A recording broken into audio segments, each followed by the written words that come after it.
this episode, we will be discussing California tenancy termination without a lease agreement.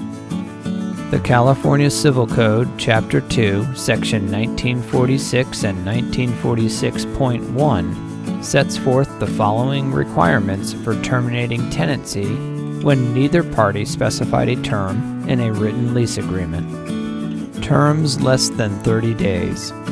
A real property that is rented for a term not specified by the parties is deemed to be renewed at the end of the term implied by law.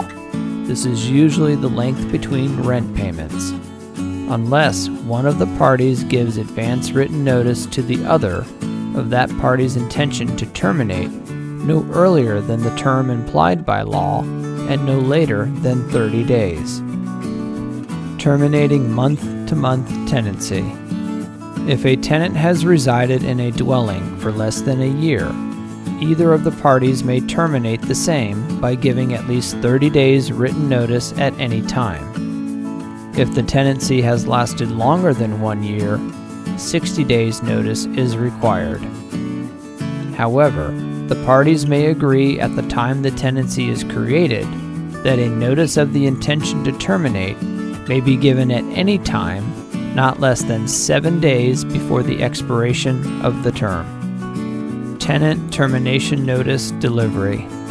The tenant may give the notice by sending a copy by certified or registered mail addressed to the landlord or to the landlord's agent to whom the tenant has paid the rent for the month prior to the date of the notice, or by delivering a copy personally. Landlord termination notice delivery. The landlord may give the notice by sending a copy by certified or registered mail addressed to the tenant and shall also contain, in substantially the same form, the following. State law permits former tenants to reclaim abandoned personal property left at the former address of the tenant, subject to certain conditions. You may or may not be able to reclaim property without incurring additional costs, depending on the cost of storing the property and the length of time before it is reclaimed. In general, these costs will be lower the sooner you contact your former landlord after being notified that property belonging to you was left behind after you moved out. For additional laws and articles, visit AmericanLandlord.com.